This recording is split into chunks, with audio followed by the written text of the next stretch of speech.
бол борлуулалт маркетинг л юм биш. Та технологи мэдхүү. Чиний бүр анхны л гүйцэтгэх захирлын ажил юм биш үү? Төрөхтэй би юу гэж гүйцэтгэх захирал байх вэ те? Яг тийм челленжүүд тэр янз бүрийн хүмүүсийн үг хэллэг яриануд бол байдаг. Гэхдээ тэр бол надад нэг чухал биш байсан л та.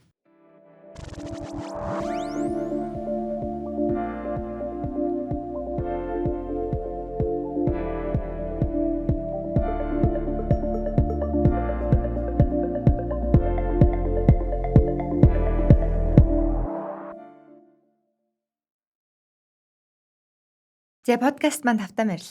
За баярлалаа. Өдрийн мэнд. Өдрийн мэнд. За өнөөдөр бидний гүйцэтгэх захирлын өдрийн тэмдэглэл подкастын ээлжид зочноор маш онцгой хүн ирсэн байгаа. За тэр хүн болвол манай подкастыг Nepco, M-Book хамтран бүтээж байгаа тий. За M-Book, M-Music-ийн гүйцэтгэх захирал манай подкастын маань ерөнхий продюсер Батмагны захирал ирсэн байна. Ирсэнд баярлалаа. За баярлалаа. Өрсөнд баярлалаа. За Батмагны захирлын хувьд гүйцэтгэх захирлын өдрийн тэмдэглэл номын 7 дугаар хууль буюу өөрийнхөө түүхийг хизээж битгий гаргуунд гарга гэдэг бүлгийг орчуулсан тий. За M-Book, M-Music-ийн гүйцэтгэх захирал ямар хүн байдаг лөө гэж бас хүмүүс асуулттай байдаг гэсэн биш магадгүй. Тэгээ одоо тэр асуултын хариултыг илүү ухаж асуух гад авчирсан байгаа. За Батмагны захирлын хувьд болохоор Unitel Group-ээс та ажлын гарагаа эхэлсэн тий. Тий. 2009 оноос эхлээл ажилласан. Тий. За та өөрийнхөө талаар нэг гоё товчхон хэлцүүлээч. За ямар мэрэгчлээ. За намайг Батмагна гэдэг. За одоогор бол за энд өрдсөн M-Book, M-Music буюу одоо дижитал платформуудыг дуу хөгжим болон одоо аудио ном стримингийн бизнесүүдийг хариуцаад явж байгаа. За миний хувьд бол Голдоо аймагт төрсөн. За тэндээ бол одоо 10 жилийн төгсөөд за тэгээ Улаанбаатарт ирээд шинжлэх ухааны технологийн сургуулийн аялал жуулчлалын эдийн засгийн удирдлага гэдэг мэргэжлэр бакалавра төгссөн. За дундуур нь бас хятад улсад бас суралцаж одоо ковидын өмнө одоо хэл соёлын их сургуульд Бээжингийн суралцаад тэндээ бас нэг ковид болоод дуусгах чадалгүй мастер бол хамгаалж чадалгүй ирээд за тэгэд 21 оноос 23 оны хооронд санхүү эдийн засгийн их сургуулийн санхүүгийн менежментээр хэлсээд тийм магистра бизнес удирдлагаар бол төгссөн. За ерөнхийдөө бол одоо сурсан сургууль за амьдарч исэн газар маань бол одоо Улаанбаатар орон нутгийг ослуулсан. Ерөнхийдөө нэг юм хибрид маягийн хүн гэж ойлгож байна. За оюутан байхдаа ер нь ямар хүн байсан бэ? Би яг их олон хүнээс асуудгүй л те. Гэхдээ хөөгөөд явахаар бас гоё түүхүүд гарч ирдэг. Тэгээ ангидаа өрөг номоо хүүхдээ юу хичээлээ хийдэг хүүхдээс нөө ер нь ямар хүүхдээсэн. Тэгээ би ер нь бүр нэгдүгээр ангиас л эхлээл айгүй даруухан хүүхдээсэн. За тэгэл хичээлэл хийдэг. За янз бүрийн тийм одоо сонирхол хобби бас багтай. За их сургуульдаа бол бас л үргэлжлүүлээл яг л даруухан хичээлээ хийгээл уртгаа хийгээл явдаг. За их сургуулийн амьдрал ч юм бол тэр чигээр айгүй гоё буцлаа л те. Залуучууд оюутнууд гоё хийдэг шүү дээ. Тэр үед одоо манайхан гоё одоогийн гоё цахим спортын одоо эхлэл чинь айгүй тавигдсан. Контр дота гэж явж байхад миний хувьд бол ерөөсөө тоглодгүй байсан. За хичээлдээ суун. За хажуугаар нас 3 дугаар курсээс бас одоо ажил хийжсэн болохоор цаг зав багтай. За тэгэд ер нь их тийм даруухан. Тэгээ жоохон тийм зэгцтэй дүүл хөвгтсэн. Оюутан. Ажлын хувьд анхны таны ажил Unitel Group байсан. Тэгэхээр бас яг төгсөж байгаа шинэ төгсөгчтэй үед л анхны ажил аягүй чухал байдаг шүү дээ тий. За ер нь цаашид олон хувь заяатай нь холбогддог шүү дээ. Unitel Group-ыг та яаж сонгож орсон? Яаж? За яг 3-4 дугаар курстэй нэг одоо Сүнжин грант гэж зочд буудалд үйлчлэгийн чиглэлээр ажилладаг байсан. За тэгэл сургуулаа төгсөн хүн чинь за дээд боловсралтай болчлоо. Одоо би өстой жинхэнэ ажлын байран дээр гараад одоо малцуулаад өгнө гэсэн амар одоо хүсэл эрмэлзэл дүүрэн төгсдөг шүү дээ. За тэгэд нөгөө ажлаасаач гарсан. За тэгэд нэг жил арай хүрээгүй маа. Нэг 11 сар орчим гэртээ байгаад. За маш олон гоё ажлуудын одоо саналууд гэх юм уу. За тэгтээ нөгөө official надад тавьж байгаа санал биш. За ах トゥ самаатан садан чи тэнд оруулгоё, энд оруулгоё. Ер нь бол төрийн албаар оруулгоё. За урт хугацаанд ингээд явуул өрөвчтэй гэдэг ч юм уу. За тэгэл ер нь бизнесийн ихэнхдээ нэг төрийн байгууллагууд яамаа гэнтлэг гэл яг үндэ бол дөнгөж сургууль төгссөн оюутан бол тиймч ур чадвартай биш те. Зүгээр л ховдоо бол айгүй хүсэл эрмэлзэлтэй байдаг штэ. За тэгэд яг би MCS Plaza гэдэг одоо нэгдүгээр сургуулийн уртал байдаг штэ. Одоо анхны одоо хамгийн гоё офис гэж хэлж болно. Тэгээ манай дүү нэгдүгээр сургуульд сурдаг байсан. Тэгээ өглөөд оройд өргөж өгöd авдаг. За тэгээ нэг хичээлэнд тарахгүй жоохон эрт очичвол MCS Plaza-гийн дэнд очиж жоохон суудаг байсан байна. Тэр үед л ингээл амар гоё залуучууд гарч ирээл гадаа юм яриад цайны цаг. За цайны цагийн дундуур гарч ирээл. Тэгэл ер нь л энэ байгууллагт л одоо энэ компанид л орё доо гэл. Тэгээ яг оюутан байхад манай багш нар бас хамгийн менежмент сайтай компани бол MCS гэл. Тэгээд тимцээ ойлголт байхгүй ямар ч байсан л их гоё орчин байт юм ээ гэд. Тэгээ тэр өсвөл одоо бодол маань явсаар хагаад Unitel-д орох одоо эхлэн болсон байх гэж харж байгаа. Одоо та хэлж штэ ингээл хамаатан садан зөвлөж ийсэн янз бүрийн саналууд боломжууд байсан тий тухайн үедээ. Дөнгөж төгсөгчд яхаа санал гэхээс илүү боломжууд байсан гэх юм уу? Төрийн албаа хаагч болооч гээл эсвэл өөр газар ажиллаач гээл гэх мэтчлэн ингээд боломжууд байсан байна. Тэгээ одоо ч ихсэн яг хуу илүү харьцангуй нөгөө өмнөх зочдын маань ярьдаг хөдөлмөрийн зах зээлд ажиллах хүчгүй болсон учраас их боломжууд олон байгаа гэл. Тэгээ компаниуд нөгөө ингээд улаацалтаад байгаа гэдэг шиг бас боломжууд дунд залуу хүмүүс нэлийн төөрж байгаа болов уу гэж бодож байна. Таны хувьд яг сонголтоо яг хуу тэнд офис нь гоё юм байна гэж бодсон байна. Гэхдээ төрийн албаа хаагч болох уу эсвэл өөр юм хөгөө явах уу гэдэг дээр за би зүгээр юм ингээ ажилтнаас эхлэе гэдэг шийдвэрийг хувийн компанид орё гэдэг ч юм. Тэр шийдвэр яг юунд тулгуурлаж гарсан? Тэр яг одоо бид нар төгсөөл одоо үед ингээ оюутнууд бүгд л нэг ажлын байртай болсон. За тэгээ чи ер нь ягаад ажил хийхгүй байна гэл гайхаал. За тэгтээ бол их сургуулаа бич бас аятайхан бас дүнтэй төгссөн. 10 жилдээ бас аятайхан сайн сурч ирсэн учраас хүмүүсийн хүлээлт жоохон өндөр байгаад байдаг. За тэнгууд би өөрийнхөө хүлээлтийг өндөр тавьчихгүй юу? За тэр түрүүний ярьдаг яам агентлаг шиг те яг үндэл хизээч бас шууд төгсөөл ордог хүмүүс зөөхөн штт тухайн үед бол их зөөхөн байсан. За тэгээд бизнесийн байгууллагууд гэхээр бас л ажлын туршлага дадлагыг голно. За тэгээд миний хувьд болохоор Unitel-ийн маркетингийн менежер гэдэг. Одоо тэр чи одоо бол маш том ажил шүү дээ. Тэрлүүл их зориул.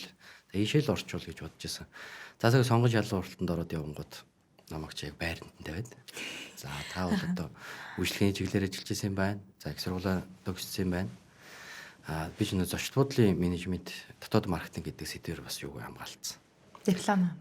Тэгээд MCS өсөлт өгөөд явангууд шатны ярилцлагууд нь явсаар аваад намайг одоо энэ Green Catering гэдэг компанид байсан юм аа. Одоо бол байхгүй бах. MCS-ийн тэр одоо энэ Sky юу Централ Таврын 17 давхарт байдаг ресторан төртэй. Тийшээ явсаар аваад би Irish дээр зөгч ирдэг байхгүй. Уул наваа зохион байгуулагчаар болох юм байна гэдэг. За би тэгвэл одоо нөгөө нэлээд хэсэг ажилгүй байсан хүн чинь маш гоё санал ирчлээ. Одоо ингээл MCS руу орчих юм байна гэж бодсон чинь явсараа компаниудын ярилцлагууд амж явсараад за энд нэг зохион байгуулагч хийчихээр залуу байна гэд намайг санал олгоод тэгэд Irish дээр ирээд Олимпийн аврах одоо Бадрууган билүү Төвшин баяр лөө. За Төвшин баяр байсан баха. Алт авдаг өдөр. За би ажилдаа орох гээд цагаан цамцтай хар одоо брюктэй гангаа юмтай одоо хосолтой гараад явсан. Irish дээр ирээд Irish-ийн одоо ингэ доотлолт нь одоо офс нэт гэсэн. Тийшээ яваа орсон чинь за ханд одоо юу вэ наа? Дадлагаа хийнэ. Өнөөдөр ингээд маш их ачаалттай байгаа гэд. Өглөө өдөр чи 11 цагт нөгөө Олимпийн одоо маш гоё уур амьсгал өгсөн. Irish дүүрэн хүнтэй. За тэгээд шууд намайг зөгчөөр ажиллагаа гаргачихдаг байхгүй. Манай подкастын ивент итгэгч М-банк зөвхөн хувь хүний санхүүгийн сайн сайхан байдлаа анхаараа зогсохгүй, байгууллагын санхүүгийн эрүүл мэндэд анхаардаг corporate банк гэдгийг та мэдэх үү? М corporate уламжлалт банкны үйлчилгээнээс гадна яг танай байгууллагын санхүүгийн хэрэгцээнд тохирсон технологийн шийдлийг санал болгодог. Танд хэрэгцээ байгаа бол тэдэнд тохирох шийдэл нь байж л байгаа. Хурдан явъя гэвэл ганцаараа, хол явъя гэвэл хамтдаа яв гэдэг дээ. Тэгвэл яагаад хамтдаа хол бас хурдан явж болохгүй гэж? Хамтдаа холыг төтлөнө. M corporate. Би чи гинт шоконд ороод юу л өдөр нь яхаараа би чи зөөгч болчдөг үлээ гэдэг. За тэгсэн чинь зөөгч нар нь бас зэрэгэлтэй. Хээзээ гэдэг нэртэй. Өнөөдөр чи хээзээг л гэл. Тэгэхээр одоо юу юм болдог гэж хоол зөйдөг хүн. Тооцоо моцоо хийдгүү мэдээж дөнгөж ирж байгаа юм чинь хоол цойлолт. Тэг амар их ширээтэй. Тэг ширээнийх нь тоон ингээд замбраага алдсан. Гадаа мадаа ширээд. Тэг намайг гадаа тэдэн номер руу хоол хүргээд өгөх гэл за өргөж өглөө 2 3 явлаа. Буцаад нэг ирээд харсан чинь нэг цагаан цавцсан дээр ингээд сүмс тусцсан. Тэгэл өөрийнхөө тэрийг хараад би ер нь одоо яагаад зөвч хийх ёстой гэж. Уул нь бол тэгэл намайг бэлдэж байгаа л тэгэл рестораны менежер болох зорилготой л одоо хүний нөөцийн бодлого харж байгаа шүү дээ. Тэгээ тэр үед би гинт тэндээсээ одоо шантраад гэх юм уу, дэлтрээд гэх юм уу. Шууд за хүний нөөцийн менежертэй уулзаад за би ер нь болио. Би ер нь бол офис ажил хийх гэж зорьсон хүн болохоос үйлчлэгийн чиглэлээр ажил сонирхлоо гэдэг би гараа авсан. Unitel-ийн одоо үйлчлэгээний ажилтан тилэр одоо харилцагчийн үйлчлэгээний ажилтан гэж ярьдаг. Тэд нар маш гоё харагдал. Тэг яг нөгөө нэгэнд архив үүссэн учраас явсараа гол тэнд санал тавигдал. Тэгэл тэнд очиж ажилд орчихсон. Маш их сэтгэлээсээ хийсэн. Маш их урддаа сурах хэрэгтэй байсан. За тэгээд ер нь миний амьдралын гараа бол Unitel-тэй салшгүй холбоотой. Unitel бол одоо намайг одоо ерөөсөө дөнгөж амьдралын гараан дээр гарч ирээд одоо уулаан гэх юм уу ном ногоон байх үед жинхэнэ одоо хүн болгож өгсөн юм газар. Тэгээд одоо Unitel-тэй би ч одоо маш олон ажлыг одоо өсөж твшиж аюу яаж явсан. Багаас нь томроо гэж ярьдаг шүү дээ. Яг ямар ч байсан л таавал MC хэсэргүй зориод байсан юм шүү дээ. Олон нөгөө шалтгаан байсан байна, офис ч байсан байна. Тэгээд сонссон үтсэн тий гих мэтчлэн. Одоо ингэж харилцагчийн үйлчлэгээний ажилтнаар эхэлж байгаа гэж хэлдэг шүү дээ. Таны саяны хэлдгээр би эндээс нэг хичээлийг залуус маань зарим нь бас ойлгосоо гэж хүсэж тань л та тэр нь та хэлж штэ би ингээ их томоор ботчихж байгаа маа гэх. Тэгэхээр чи нөгөө нэг хүлээлт бодит байдал хоёрын нэг зөрүүс асар зөрүүсэн тийм. Тэгэхээр тэр зөрүүн дээр бол эхний ээлжинд бол мэдээж хамтарсан байх нь. Гэтэ дараагийн ээлжинд хамаагүй харилцагчийн үйлчлэгээний ажилтан болоод орно гэдгээ өөрийгөө ингээд нөгөө хөрсөн дээр нь буулгачаад орсон гэсэн үг үү? Тий, ер нь бол яг гоо маш олон хүмүүсийн ярьдгаар бол айгүй хурд өсөд дэвшдэг. Тухайн ажлын байран дээр өөрийгөө хэрхэн яаж харуулах вэ гэдэг л чухал. MCS группт бол маш сайн менежменттэй газар гэж одоо ойлголт авсан учраас за яаж ч байсан урд хаж оногдож байгаа одоо миний ур чадвар тохирсон ажлыг л одоо өгж штэ тий. Тэгэхээр тэрийг л би тултлан хийгээд тэгээ би үйлчлэгэн дээр маш хурдан жинхлээд ер нь нэг 5 6 сар ажиллаад тэгээд дэвшээд одоо орон нутгийн зүүн бүс хариуцсан супервайзер гэдэг ажил хийдэг байсан. Тэр нь одоо 17 салбараар ирсэн. Одоо дарханаас одоо өмнө говь хүртэл одоо яг гол орн ягаад тэгээ зүүн талын бүх аймагуудтай говь аймагуудтай. Тэгээ тэр үед одоо жинхэнэ челленж тулгарч лаа юм л да. Одоо надаас дандаа 15-аас 12-оос 15 нас ах ихч хүмүүс. Тэгээ бүх ажлууд тухайн үед манай дотоод сүлжээ пандиум мэйлээр явдаг байсан ч гэсэн одоо нүүр тулж ингэж уулздаг юмнууд айгүй ховор. Жилдээ манайхан ч 2 3 удаа л ирдэг. За тэгээ тэр дээр одоо нөгөө харилцагчийн үйлчлэгэн дээр ажиллаж исэн хүнтэй ажиллаж харилцаж багаар ажиллаж сурсан тэр нэг богинохон хэмжээний одоо туршлага одоо яг тэр хүн өдөртөө тэглэхэд маш их нөлөө болсон баг. Тэгээ хүмүүс нэг Батмагна гэхээр ингээд зураг нь айгүй юм одоо нэг мэйлнийхэн зураг нь айгүй өөр суурьтай гарцсан. Тэгээд би томил дээр яваад очихоор манайхан жоохон хөвгтэйс юм уу гэлтэй. Тэгээд орон нутгаар бид нар чинь маш их одоо Unitel-ийн сүлжээ тавиал нээлт хийгээл тэгээд би эндээс уран бүтээлч дууч даваад тэгээд очиод тоглолт хийдэг. Нээлтэн дээр сумын засаг дарахтаа цуг юу үг гэлдэг байхгүй. Тэгээд манай хөтлөгч ингээд та бүхний өмнө Unitel группийн одоо орон нутгийн зүүн бүсийн супервайзер Ноён Батмагна гэдэг ингээд би жижигхөө юм гарч ирээ. Цоддаг л амар сүртэй юм ярьдаг. Тэгээ сүүлдээ би одоо наваг бити ноён гэж дуудаа. Харваас би ноён биш байгааз тэг. Тэгэл ер нь бол хавгынхаа хувьд ч тэр ажил мэргэжлийн хувьд ч тэр тэнд тэгээд баг хамт олонны уур амьсгал удирдлагуудын тэр хамт олон ажилтнуудаа гоё менежмент хийдэг, сургаж хөгжүүлж тэр бүх зүйл бол гэр гайхамшигтай л сайхан байгуулах гэж би бол боддог. Одоо таал их залуудаа за удаагүй ер нь бол бас ахлах албан тушаалаар авчлаа тийм. 23 4-тэй юм да. Тэгэхээр би бас яг одоо л харьцангуй ажлын байран дээр эрт ингээд удирдах албан тушаалд залуус очдог болсон. Өмнөхөө ботгод тий. Гэхдээ манай монголчууд бол жоохон насан дээр бол эмзэг байдаг тий. Залуу хүүхдээр удирдуулахгүй гэдэг ч юм уу. Тэнт нэг хүлээн зөвшөөрүүлэх гэдэг үйл явц заавал явагдах шаардлагатай шүү. Тэгээ нэмэлтээр. Тэгэхээр багийнхандаа хүлээн зөвшөөрүүлэхийн тулд та ямар ур чадвар сэтгэл зүйг давж явж исэн бохоо тий. Одоо надад одоо өнөөдрийн хүртэл ашигласан нэлээд хэд олон тийм тактик байдیں۔ Одоо тэрийг би залуучууд данч тэр найз нөхдөөнч тэр ер нь хүмүүс зөвлөдөг байхгүй. Энэ аргыг хэрэглээд. Тэр арга гэхдээ хүн болгонд бас сууд наалддаг шүү байгаа юм. Тэгээд миний хувьд болохоор би эхлээд өөрийнхөө одоо хийж чадах зүйл юу байж болох вэ? Энэ ажлыг хийхэд надад хэн тусалж болох вэ? Хинтээ би хамтрах уу гэдгийг хамгийн түрүүнд боддог. Аливаа таск даалгавар чинь бүгд ингэж одоо шин зүйл үүдэг штэ. За энийг хийх ёстой, энийг амжуулах ёстой. Энэ надад ажлыг хариуцах ёстой. Энэ үед надад хэн хэрэг болох вэ? Хэн надад зөвлөх үү? Хэн надад хамтарч ажиллах уу гэдэг. Тэгэхээр эхний юу нь бол тэр хамтрагчаа болох. Бага бүрдүүлнэ гэсэн үг шүү дээ. Хоёр дахь нь болохоор би ямар асуудал байгаа тэрийг олж харах гэж боддог. Маш олон асуудлууд байдаг. Ялангуяа одоо том групп компанид ч тэр орхигдсон жижиг асуудлууд их байдаг. Тэр болгоныг олж шийдэж өгч чадвал тэр нэг хүлээн зөвшөөрөгдөх хамгийн ихний эхлэл гэж хардаг. Тэрийг хүмүүс олж харахгүйгээр шууд том юмруунд арайд идэг. Том дөр зургаар нь хараад мэдээж том дөр зургаараа ойлгоцсон баг бүгд ойлгоцсон. Тэрний ард деталь юмыг л шийдэх хэрэгтэй гэдэг. За тэгээд тэрийг шийдсэний дараа би хүнлэг тэгээд зарчимч байх гэдэг ийм нэг юу гэдэг байхгүй. Хүн хүнтэй л ажиллаж байгаа те. Одоо ч би хүнтэй ажиллаж, цааш тэр хүнтэй ажиллана.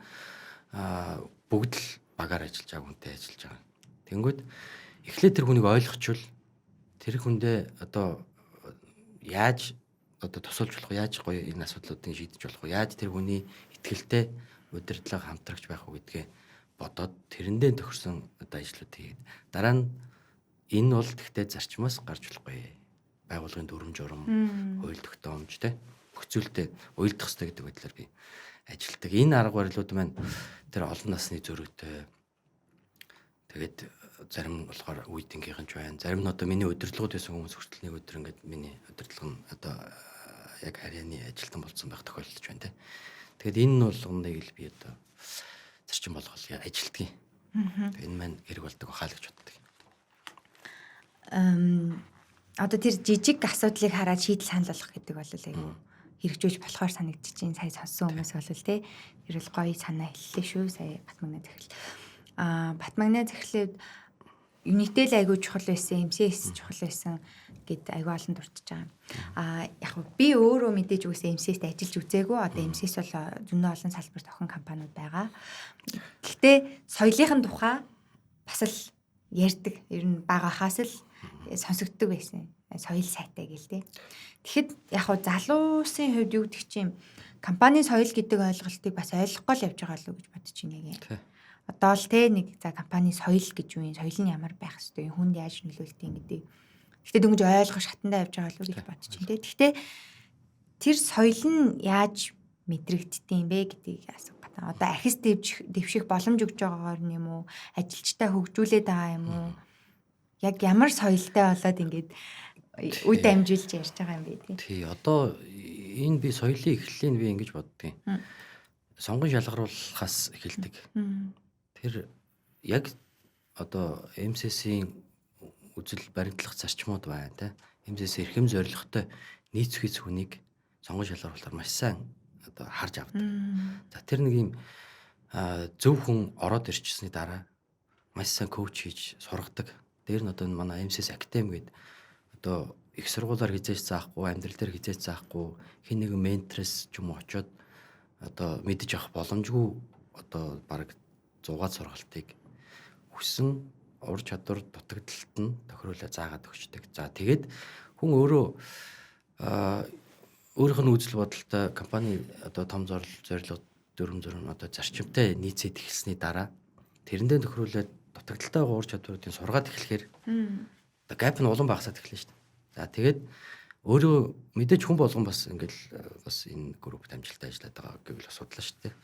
Энэ гэпаа нөхөж чадсан хүмүүст тэр өсөж дэвших боломжийг шударгаар нээлттэй олгоод байл гэж би хараад байна. Тэрний дараа хүн нэг үзэл бодолтой, нэг юм ойлголттой ийм сураад хөгжиж адилхан төвшний хүмүүс чинь яаж ч бие биендээ сөрөг хандах боломжгүй тий. Тэгээд энэ соёл бүрдчихэд тах шиг байгаа. Тэгээд мэдээж энэ удирдах байгаа хүмүүсийн бас тэр хүнлэг эндрэнгүй. За тэр хүмүүсээ гоё ойлгодог, дэмждэг, итгэл хүлээлгдэг энэ бүхэн л байгаа л гэж бодож байгаа. Үндэсний болон олон улсын бүтээлүүдийг өөрийн дурын төхөөрөмжөөс дэлхийн хаанаас ч хизээч уншиж сонсоорой. Эмбүк мэдлэг мэдрэмжийг өнгөлнө. Их сайн менежерүүд бэлддэг гэж бас сонсогдтыг тий. Та одоо нэг бэлтгэж байгаа менежер нь гэсэн үг. Одоо менеж хийж байгаа төвшний хүн юм чинь тий. Тэгж ойлгож болох уу? Би өөрөө тэгж бодож явдаг. Гэтэ яг гоо одоо хүн ингээ байгаадаа сэтгэл хандаг хүн хамгийн одоо гоё гэж боддог байхгүй. Би одоо өнөөдрийн ажилдаа би маш сэтгэл ханамжтай байдаг. Эннийг би маш сайн хийгээд байвал дараагийн боломж олдно. Тэгэхээр менежментийн төвшөнд ажиллаж байгаа, удирдах төвшөнд ажиллаж байгаа хүмүүс маань би одоо дараагийнхаа төвшөнд би группийн хэмжээний захирал болно гэдэг ч юм уу. Эсвэл би том компани газрын захирал болно гэдэг амбиц ингээ тавиад ингээд байвал миний илэрхийлэлт буруу яваад эхэлж болов гэж би боддог байхгүй. Ингээд л хитрхи амбицтэй гэж ярьдаг шүү дээ. Намайг одоо зарим ажил дээр 2 сар болгоод ингээд төвшүүлээ явуулсан юм байдаг байхгүй. Тэр юу нь болохоор би их сэтгэл гаргаж ажилладаг. Шөнө өрөөгөө сууж ажиллана.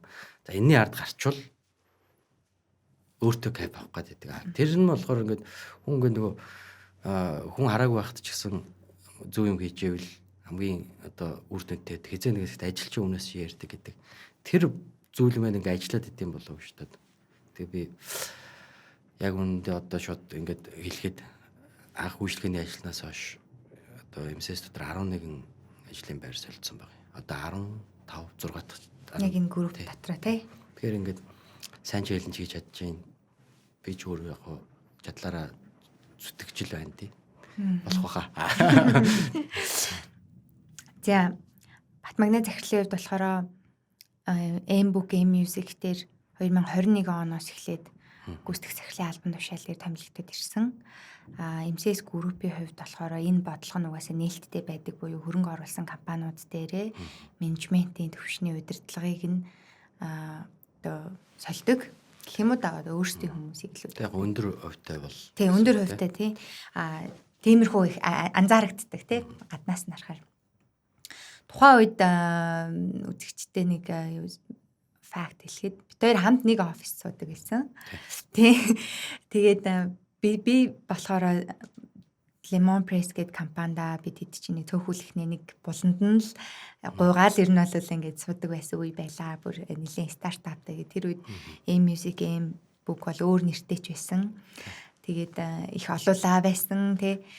Тухайн үед би таныг яг тэр томилгоон дээр зүгээр яаж хүлээж авсан болоо гэж бодож байгаа байхгүй юу? Одоо M-Music хөгжмийн салбар, номын аудио номын салбарт ингээд гүйцэтгэх захирал болоод очиочээ.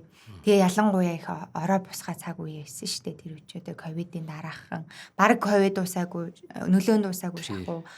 Тийм үед томилгоон дээр танд ямар сэтгэл төрсөн? Тэгээ би M-Music руу томилогдохоос өмнө MSS-ийн Total Distribution гэх компани дээр бас 2 жил ажилласан. Бизнес менежер, маркетингийн албаг хариуцж ажиллаж байсан. Тухайн үед бол надад би групп дотор нэлээд сайн шилжиж ажиллах, олон газар туршлага оруулах гэдэг зүйл надад аяг өөртөө челленж хийжсэн үе гэх юм уу. Тэгээ Кологийн бизнес, Анангоогийн бизнес, Тевер логистик, агуулга хадгалалт тэгэл одоо манай Total Distribution бол нэлээд сайн том компани л да. Тэнд ажиллаад би 2 жилийн дотор одоо sales marketing-ийн туршлагатай байсан бол бизнес хөгжүүлэлт, за тэгээд дахиад маркетинг, за тодорхой хэмжээний одоо борлуулалт, худалдаа авалт одоо тэр нөгөө ардлын inventory системийн талаар маш ойлголттой болж аваад тэгэд ер нь дараагийн хаашаа бэ гэдэг үйл хөдлөх салбар руу одоо хөрөнгөний менежментийн салбар гэх юм уу MSS States-ийг бас би бодож байсан байхгүй. Эсвэл property ч юм уу те. Тэгээ байж тал манай гадуур захирал дуудаад чи ер нь ажиллаанд жоохон солих сонирхол байна уу гэд. За ер нь байж болно шүү дээ. Би нэг удирдлагууд нь бас таныг бас чаленж хийх сонирхолтой байсан юм шүү дээ. томилгоон дээр чи би чинь үгүй гэж үзэг юм чи. Тэгээл та гээл. Тэгэл M-Music дээр одоо investment-ийн мега захирал. За бас одоо нөгөө Ventures investment-ийн захирлуудтай л уулзсан. Тэгэхэд надад M-Music гэдэг бид нар ийм аппликейшн хөрөнгө оруулалт хийсэн. 1 жил орчим одоо нөгөө үүсгэн байгуулсан хүмүүс маань хариуцсан явж байгаа. Одоо бид нар ингээд нэг жоохон өөрсдийн Өөр менежментээр явах хэрэгтэй байна. Гэт надад ийм презентацийн танилцуулсан баггүй. За. Тэгээ тэрэн дээр Монголын дуу хөгжмийн салбарын экосистем гэдэг ийм зураг л надад тааруулсан. Production хэсэг, distribution хэсэг, retail бизнесийн хэсэг гэдэг. Энэ бүхнийг бид нэр ингээд эдийн засгийн эргэлтэнд оруулах энэ ажлыг хийх хүн хэрэгтэй байгаа маа гэдэг. Тэгэд надад ерөөсөө тэр үг хамгийн их туссан. Ерөөсөө л яагаад би одоо Монголын төлөө юм хийх хэрэгтэй гэдэг юм яг дотор тийм бодол байдаг л та хүн болгон те. Тэгвэл тэр Монголын дуу хөгжмийн экосистем. Тэгэд би ерөөсөө татгалзаагүй тэр өдөр бодъё ч гээгүй yes гээл. Тэгээд тэр уучин ажилласаа намайг баг 14 хоногийн дотор чөлөөлж өгөө. Тэгээд ирээл одоо нэг 179 хамтлаг дуучинтай нэг 1700 дуутай тэгээ нэг native application одоо хөгжүүлэлтийн хувьд бол маш одоо төлбөр тооцсон систем сайн боловсронгуй болоогүй. Яг их гоё бизнесийг гоё эхлүүлсэн. Тэгээд өөрөөсөө гэсэн юм хамт олныг бас 10-аад хүнийг бүрдүүлсэн юм компани дээр томилогдож ирээд.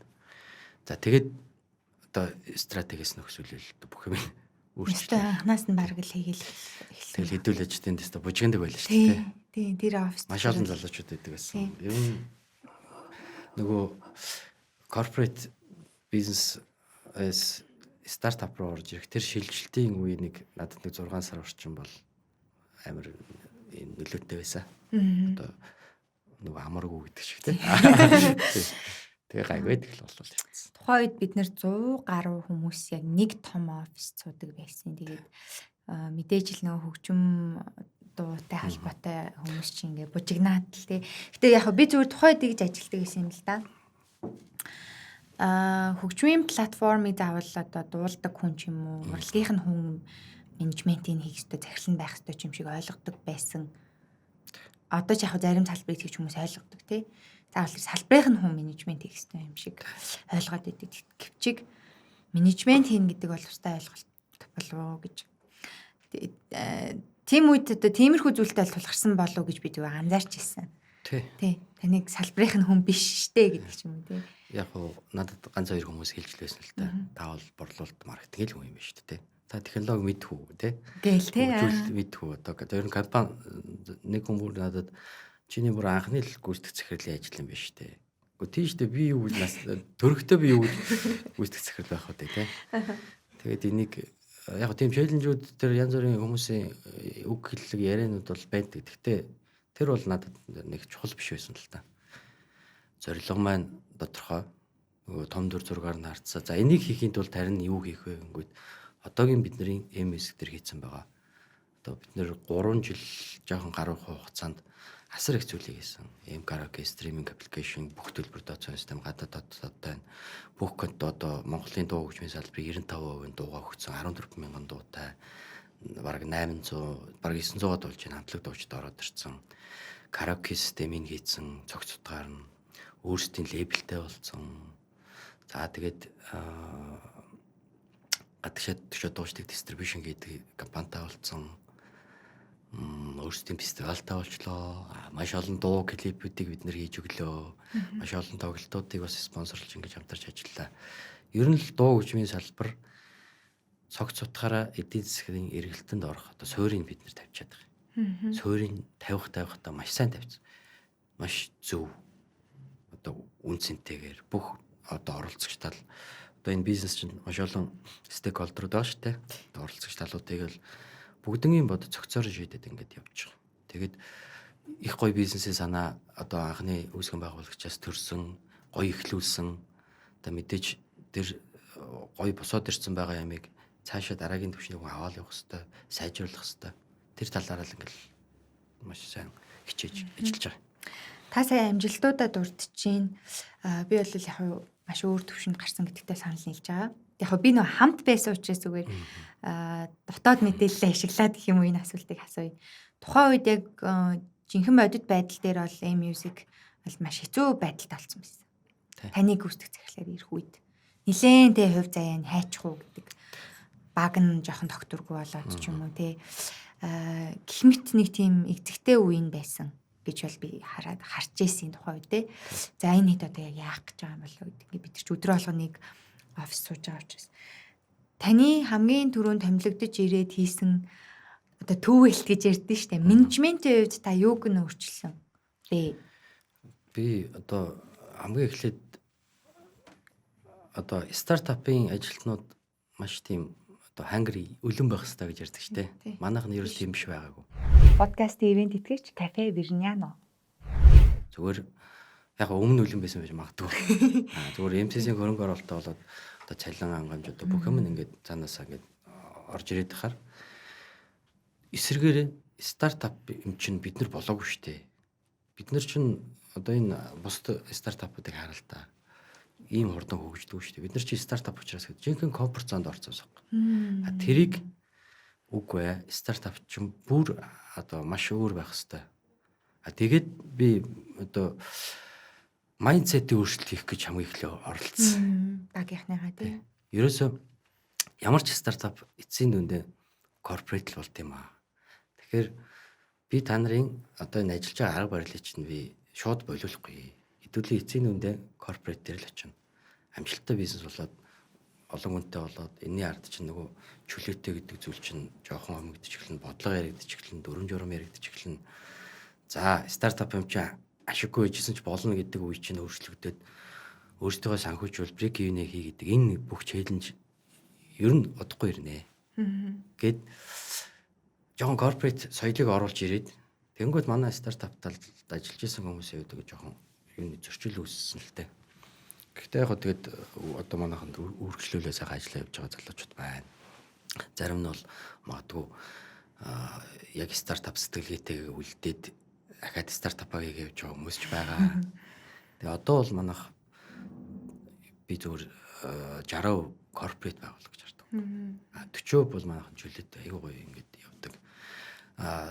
Төвөлт нь гэвэл би том зорилгоо ойлгох гэж маш их хурал уулзалт хийсэн. Тэгээ нэгэнд ойлгохыг хүсэхгүй байгаа хүмүүс бол авдаггүй юм билээ л дээ. Тэгэхээр би хүмүүсээ солих хэрэгтэй болсон. За дарга ажилт нь нэг бүртээ уулзсан. Тий, бүгднтэй нь уулзсан. Тэгээ миний ярьж байгаа юм чинь бас зарим буухгүй шүү дээ. Яг ингээд тулаад уулзахаар аюу гоё юм ярьчаад ах юм. Тэгээд ингээд бизнесийг харахаар одоо би орж ирэнгүүтээ ижидэн биш шууд өөрчилж чадахгүй бас чааш тий. Тэгээд баг бол 90% шинжлэгдсэн гэж ойлгож байна. Тухайн үеийнхээс тий. Тэгтээ яг тэгхэл өстой л да. Тий. Тэгээ одоо буцаад нөгөө манай багийнхан зарим нь бол орж ирээл ажиллаад ингээл гоё явдаг л да. Тэгтээ яг ер нь венчур хөрөнгө оруулалт буюу хөрөнгө оруулалт авцсан компаниудад нийтлэг ажил хийдэг та одоо сэл тухтай бүстэй орчсон. Тэгээ стартап гэдгийг мартсан байсан гэдэг. Тэгээд тэр төвөлт хийсэн нь бол угаасаа тохиолдох байсан л үйл явц болов уу гэж бодож чинь тий шилжил явагдах хэрэгтэй байсан. Хоёр зам л байсан. Нэг бол би бууж өгөх. За би ер нь яхаараа энд ингэж залуучуудтай ингэ тий. За би тэгвэл буцаал корпорат дээр очил айл нэгэн байгууллага дээр очиод дунд шатны удирдлага хийгээл явчихна. Нөгөө талд болохоор нөгөө хэд маань яг миний ярьж байгаа зүйлийг ойлгох гэдэг ингээд хоёр л зам байгаа шүү дээ. Ойлгох гэж цаг алдна гэдэг нь миний хувьд 2-3 жил үргэлжлэж болохгүй учраас маш урттайгаар өөрчлөлтөө хийсэн. Тэр нь ч одоо бол зөвлөдөг болсон тэгэл. За. Music дээр яг сүүлийн асуултыг яриад тэгээд book-ийн тухай бас ярмаар байна. Тухайн үед хөгжмийн салбар ер нь одоо хөгжмийн салбарын экосистемийг бүрдүүлнэ гэдэг тань үр нөлөөг нь хараад тухайн өдрөө шийдсэн гэдэг шүү дээ тий. Эдийн засгийн эргэлтэнд оруулъя гэдэг. Яагаад тэгэхээр артист хүмүүс, урлагийн хүмүүс яадаг вэ гэхээр урлаглаг тал нь хөгжсөн учраас менежмент бизнес гэдэг талыг мэдээж орхигдуулна те. Яагаад нэг тийм зүйл одоо менежмент бизнес хийж байгаа хүн мэдээж урлаглаг тал нь байхгүй ч юм уу. Ингээ мэдээж эн чинь ингээд өөр байгаа. Тэгэхээр урлагийн салбарынханд ийм менежмент дутагдж байсан бахаа гэж үгс би боддог. Яа тэгэхээр нэлээд ийм замбраагүй те одоо нөгөө тогтсон системтэй одоо халтуур гэж ярьдаг шүү дээ. Тэгээд халтуураар л одоо мөнгө олдог ч юм уу. Дуу хөгжмийн нэг платформ дээр байршдаггүй, стримингээс орлого олдоггүй. Гэх мэтчлэн ингээ зөндөө салбар өөрөө жоох юм замбраагүй байсан болов уу гэж бодод байна л да. Тий. Гэхдээ хизээ нэгэн цагт энийг хэн нэгэн хийхгүй бол болохгүй гэдгийг бол бүгд ойлгочихсон. Тэгээд зориглож хийж исэн хүмүүс их байгаа. Тэр тэнд яг л надтай адилхан экосистемийг хөгжүүл, энэ караоке системийг хийж, энэ бүх артистууд өөрийнхөө дашбордыг хараад хин хэдэн удаа намайг сонсож байна, хэдэн төгрөг бодогч байна, алийг миний дууг хамгийн их сонсдгийг, алийг ерөөсөө сонсдгүй гэдгийг хардаг энэ системийг л бүгд л зорж байгаа шүү дээ. За энэ олон гадаад масс караокенууд байна. Эндээс хүн болгон дуу хөгжмөөс орлого олох хэрэгтэй гэл одоо олон улсын систем нь юм. Тэгэхээр олон жижиг яригдсан тий. Тэгээ энийг урлагийн хүн хийхээр менежмент тотно гэдэг нь яг үнэн. Дээр нь ардлын баг гэдэг зүйл. Эний чинь би ахаад баахан дууч дуран бүтээлч зохиолчдыг авчраас ойлгочвол бид нар чинь өөрийнхөө юмыг бодоод эхэлдэг. Би яах вэ? Би яаж одоо энд нэг хэсэг нь байх вэ? Тэр хүнийг бодно гэхээс илүү одоо өөрийн уран бүтээл, өөрийнх нь нөгөө креатив гоё уран бүтээл чанар нь илүү гараад идэв шиг санагдсан. Би одоо манайд урлагийн одоо гоё дуу муу залуучууд байгаа. Тэгтээ сүүлд орж ирсэн. Тэгтээ технологи бизнес дуу хөгжмийн одоо продакшн талдаа ажилладаг хүмүүс. Наан би дандаа бизнесийн дараа бага бүртгэлсэн. Борлуулалт, маркетинг, төлөвлөлт бүх зүйлийг. Технологийн бол яг энэ гарсан стратеги төлөвлөгөө хийгдэх ажлын планы дагуу зорилгоо ойлгоод хөгжүүлвэл асуудалгүй ингээд явчихж байгаа. За тэгэд энийг зэгцлэхийн тулд нөгөө түрүүн би дурдлаа шүү дээ. Хүсэл зорилго нь байх хэрэгтэй. Дээр нь баг нь байх хэрэгтэй. За тэгээд өөрийнх нь менежмент байх хэрэгтэй. Тэгээ хөрөнгө оруулах хэрэгтэй. MSS Ventures одоо M-Book M-Music хоёрт магадгүй хөрөнгө оруулаг бол энэ хоёр аппликейшн айгүй л унтарсан байх магадaltaй гэж би боддیں۔ Тэгээ одоо ч гэсэн ингээ өрсөлдөгч платформуд гарч ирэл унтраалаа. За M-Karaoke-ийн талаарх бол бүх зүйл мөрөөдөл болж үлдэх ёстой. Тэгэд MSS Ventures-ийн хөрөнгө оруулалтаагаар энэ салбар яваагүйгээр ингээд дууссан. Эсвэл бид нар би багаал хэлэх гэдэг юм л да. Манай баг энийг ингэж гоё голдролтод оруулж байгаа нь хийгдэж чадаагүй. Би дундаас нь буугаад өгсөн бол энэ салбарыг ахиж хинж өгжүүлэхгүй байх магадaltaй юм байна л гэж. Хүмүүс айгүй хэм за энэ бүтэхгүй эдний хоо хийж чадаагүй юм чинь гэдэг юм. Тэгээ энэ бол эцсийн үндэ бүх нийтийн сайн сайхны төлөө. Дуу хөгжмийн салбарын ард тэр 800 900 одоо хамтлаг дуучин гэж байгаа шүү дээ. Тэрний ард хамтлагаараа гэвэл дөрөөр үржигдээ явчихна. Үгэй бишгчнэр, продюсеруд байна, микс мастеринг гэдэг хүмүүс байна. Тэгээ хамтын удирдлагын байгууллагууд байна. Энэ болгоны ард 10-20 мянган хүний одоо эрх ашиг асуудал байна. Энийг тэгээд манай урлагийнх маш сайн ойлгодог болсон. Дууч дуран бүтээлчлэл бид нарыг маш сайн дэмждэг. Хамтын удирдлагын байгууллагууд одоо үгэй бичгчдийн эрх ашиг хамгаалдаг, продюсеруудын одоо бичлэгийн эрхийг хамгаалдаг байгууллагууд тэгээд газрууд байгаа л да. Тэгээ оюуны өмч, зохиогчийн эрх. Энэ болгоны нэг маш сайн ойлгоод одоо бид нарыг та нар одоо яагаад энэ зах зээлийг эхний ойлголт нь бол одоо та нар энэ зах зээлийг яагаад ноёрох гэдэг бүх юм руу яагаад ордог юм бэ гэдэг юм үзэл бодолтой байсан бол одоо хамтраа гэдэг болцсон. Тэгээ маш гоё хамтрлууд явагдаж байгаа. M-Music-ийн хувьд бол одоо аль хэдийн өөртөө продюсер болоо те артистууд уран бүтээлчдийн хувьд продюсер болсон байгаа, менежментийг хийгээд эхэлсэн байгаа. Тэгээ яг би бол илүү хүчтэй энийг хийгээсэй гэж бодож байна. Манай урлагт бол өшөө менежмент хэрэгтэй.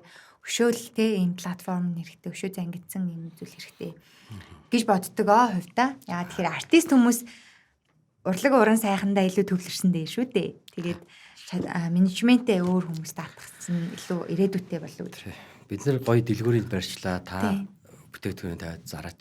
Тэгээ унтж яхад нь мөнгө орлого олооч гэдэг энэ зарчмыг л одоо эзэсгийн эргэлт гэж яриад байгаа юм л да бид нэр хувьд. Экосистем шинжилэл шүү дээ тий. За одоо юу гэх юм зөвхөн хөгжмийн платформын талаар ч юм уу үзүүлж байгаа нөлөөлөл энэ хөгжмийн зах зээлийн тухай бид нэр ярих юм бол цаг ярьж магадгүй тий. Маш их юм болно. Гэхдээ ийм өөрчлөлтүүдийг хийж явж байгаа бас том зорилго байгаа. Шантрахгүй энэ салбарт бол явж байгаа. Тэгээд түүх бүтээж явж байгаа. Энийг яг би юу руу холбох гээд байна гэхээр таны орчуулсан хуультай холбох гээд байна л да. Өөрийнхөө түүхийг эзэж битгий гаргуунд гаргаа гэд.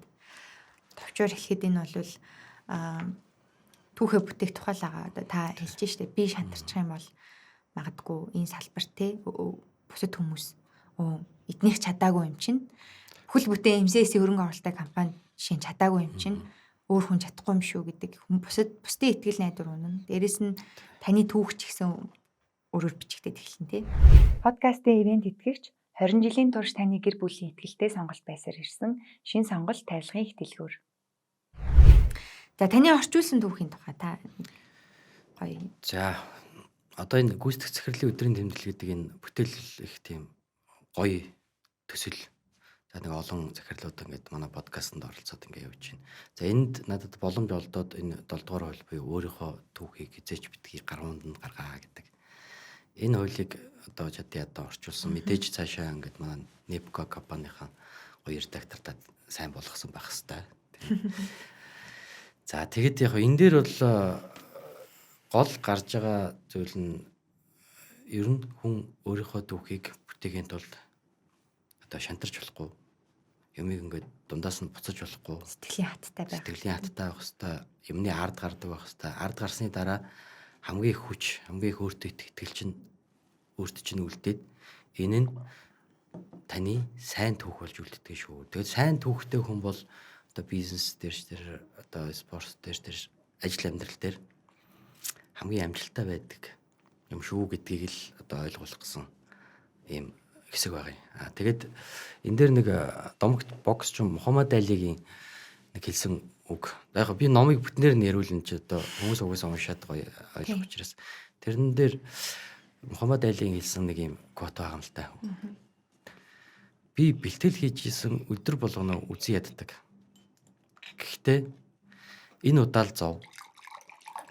Дараа нь жинхэнэ аврах шиг амьдрыг гэж өөртөө байн хэлдэг байсан гэдэг. Тэгэхээр бокс энэ яг боксын жишээгээр эхэлдэг. Тэгээ маш тийм алдартай боксны талаар. Тэгээ би зүгээр бизнес бокс хоёр адилхан юм болов гэж би төсөөлөд дээр тий. Тэрс ингэ дэвжээ. Бизнес гэдэг бол бизнес удирдна гэдэг бол маш их зориг, хатуужил, сэтгэл зүйн бэлтгэл. Тэгээд олон удаагийн одоо алдаа оноо шантрал магадгүй амжилтын ард гарах.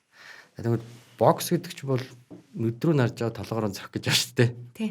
Тэгэхдээ бизнес бол бас ялгаагүй. Харилцан бизнес negotiate одоо дийл хийгээ сууж хаад нүдрүү нарж хагаад одоо тэр майндсет толгойд нь юу бодог чинь тэрнтэй л ингээл хамтарч ажиллаа. Гэхдээ бизнес бокс хоёроо дөрвөнтэй. Бокс чинь толгойных нь дагз руу зөхиж болдог шүү дээ. Хууль бус цохил. Тэгэхээр бизнес ч гэсэн дүрмтэй. Бизнесийн этик гэж байх хэвээр. Хууль дүрм одоо бүх хуулийн дагуу байх хэвээр.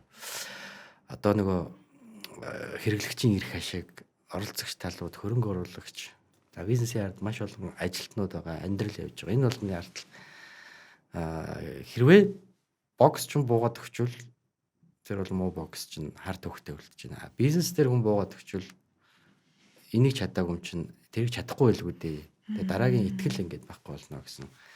Энэ зүйлийг би ингээд энэ номноос бас ойлгосон. Тэгэхээр яг өөрийн түүх битээн гэдэг бол хүн бага наснаас залуу нас хүртэл хамгийн их ингээд суурны бэлтгэдэг. Тэгээ тэрнээс хойш цаашаа ингээд өөрчлөгдөж. Тэгээ сайн түүхэн тэр үед ингээд бичсэн хүмүүс бол одоо нэг суур хүмүүжил шүү дээ, тэ. Зөв тавигдсан суур хүмүүжил бол цаашаа нэг эвдэрдгүн байна гэсэн юм санаа. Тэгээд олон гоё юунууд байгаа. Жишээ байдаг шээ. Тэрийг үзэгчд маань сонсож байгаа хүмүүс маань бас уншаарай. Бүтэн. Угаасаа бас бид өөр ном ярих юм бол утна. Гэхдээ энэ дээр нэг гоё санаа гардаг штеп. Хинч хараагүй байсан ч гэсэн. Юмаа тултлан л их. Тэгжээж түүхэнд бүтэн. Тэрнээс бусад хүмүүст харуулж байгаа тэр түүх гэхээс илүү хинч хараагүй байсан ч хамгийн сайн гэдэг тий. Тэгээ миний хувьд бас энэтэй айгүй санал нийлж байгаа. хөдөлмөрлөөд хин чарааг байхад ажиллаад байхад аяндаа ажилласан өөрөө чи өмнөөс ярина. Тэгээ одоо би миний анх удаагийн одоо ярьцлага өгж байгаа подкаст энэ шүү дээ. Би одоо 3 жилийн дотор дуу хөгжмийг яаж хөгжүүлэх гээд байгаа юм, юу хийчээд байгаа юм. Одоо 4 жил болчихлоо шүү дээ. Энэ оны 12 сард миний 4-р жил. Энийг би яриад исэн бол яриад ахаар л байлаа. Тийм. Яагаад гэвэл би тэгтээ ойлгох хүмүүс нь эхлээд ойлгодог. Суурин сайн бэлддэг. Манай дууч дуран бүтээлч зохиолчд ойлгодог. Хэрэглэгчид энэ дотор үнэхээр хэрэгцээтэй юм байгаа юм байна шүү гэдэг ойлгодог. За манай хөрөнгө оруулагч нар ч гэсэн ингээд яг үүндээ ингээд би нэг энэ бизнесийг ийм болгочлоо, тийм болгочлоо. Намайг эзэж одоо болж шүү гэж хэлдэг. Дараагийн юм чи юу вэ? Дараагийнх чи энэ шүү гэж байнга челленж хийж ажилладаг. Тэгэхээр энэ болгоныг би одоо миний түүх юмаа гэж яриад иж бас болохгүй гэдгийг энэ дээр яг хэлсэн байлээ. Гин чарааг байхад хамгийн сайн нэр хөдөлмөрл. Тэгэд орчуулсан хууль маань миний хов хүнтэй аягүй яасан. Одоо нэлээ нийцсэн гэж ойлгож байна. Тийм байна. Таал түүхээ бүтээхдээ магадгүй энийг мдээгүй ч гэсэн өөрийн мэдлгүй тэр энэ аргуудыг ашиглаад явж исэн гэж л сонсогдоод байна шүү. Сүүлд л одоо уншаал Тийм энэ би нэг ингээд гайгүй жижиг шуумдаар явж байгаа юм байна гэж л бодох гэдэг л та. За маш чухал нэг зүйл бол мэдээж энэ подкаст бол M-book ерөнхий продюсер нь байгаа. Та ерөнхий продюсер нь байгаа. Өмнө нь би Батмагнай захиралтай бас бүрий бит хоёр хамтарч ажиллаж исэн. Тэр үед бол бид нар жохоо бүрий бит хоёр ном уншаад ингээд номын талаар яриач. Ном уншдаг соёлыг түгээмээр байна штэ гэл та гоё зүйлсийг яриад. Тэгээ тэр цагаас хойш юу хамтарч ажиллаж байгаа. Бид нэр тасралтгүй хамтарч ажиллаж байгаа. Хамтарч ажиллахад маш таатай байдаг. M-book-ийн хувьд би хувьдаа бол M-book-ийн фан байгаа. Тэгэхээр маш завгүй амьдралын юм аягтай болцсон тий орчин үед чинь тэгээд аудио ном бол маш амьдралд маань хэрэг болдог. Маш их хэрэг болдог. Тэгээд тухайд M+ гэдэг нэртэйсэн тий. M+ гэдэг нэртэй байж байгаад M-book болгоод rebranding хийж шинжилсэн. Түүнээс хойш бол нэлийн өндөр төлөлттэй явж байгаа. Та хугацаа байгаа учраас та түрүүн ярьжсэн шүү дээ M-music дээр хойно продюсерүүд байгаа, mix master хийдэг хүмүүс байгаа, хамтлагийн гишүүд байгаа, менежмент хийж байгаа, менежерүүд багийнхан гэл те дууны найруулагч гэдэг ч юм ингээ зөндөө хүн байгаа. Гэдэг шиг энэ номын зах зээлийн хойно ямар экосистем байгаа юм бэ? Тэгээд бас энэ зах зээл ямар байсан? Яаж та хамтд нь энэ хоёр зах зээлийг авч яваад байна вэ? Нэг тарих номоо бодол, нэг тарих хөгжмөө бодоод тэгээд ардталт нь бас л асар их юу байгаа шүү дээ. Одоо анаа бол маш өөрөө бас маш сайн мэдж байгаа те. Бид нар хамтарч ажиллаад би ч гэсэн одоо хамтарч ажиллахдаа маш их одоо аз жаргалтай би байдаг. За номын салбар бол бас л би манай энэ бизнесүүд бүгд нэг олон улсын одоо жишгийг л дагаж л хөгжиж байгаа юм. Түүнээс байхгүй юм гинт гаргаж ирэл гайхамшиг бүтээгээд байгаа юм бол байхгүй шүү дээ. Бүгд л нэг сайхан болох гээд ажиллаж байгаа. За номын салбарын хувьд зохиолчид, хэвлэл нийтлэгчид, за эрх эзэмшигч гэх publishing house-ууд байна. За гадаад дотоод номуудыг орчуулж авчираад за ном бүтэнтэн гэдэг бол ямар процесс явуудыг бол яриад байвал их юм болно. За зүгээр л яг өөрийнхөө бизнес дээр л жишээл ярьч. M-book платформ бол аудио ном болон одоо e-book дижитал номыг л ерөөсөө одоо цаг хугацаа, орон зай, хэл хязгаар үл хамааран бүх хүмүүст одоо хүргэж чадж байгаа ийм сайхан зүйл. Тэгээд номыг уншихад хүмүүс очиргүй хүмүүс ингээд ном уншихаар амар хөгжөөд байна. За хөгжиж байгаа нь бол байгаа. Гэхдээ номыг бол мэдрэмж авах гэж уншиж байгаа байхгүй. Гоё ахуй мэдрэмж байна, гоё айдас мэдрэмж байна, гоё ад жаргал мэдрэмж байна, гоё хүний түүх, адал явдал. Тэр шуутгаараа бид нар энэ ребрендинг хийхдээ M-book мэдрэмж, мэдлэгийг өнгөлнө гэдэг юм слогантай болсон. Ер нь хүмүүсийн завгүй амьдралын хэм маягт хамгийн их зохицож байгаа зүйл бол аудио ном. За уншихыг хүсвэл хүн одоо хэвлэлийн зах зээл хязгаарч бас байхгүй болохгүй л дээ. Гэтэ ингээл жоохон ойртох хоорондоо. За энэний ард олон хүмүүсийн хүч хөдөлмөр байгаа.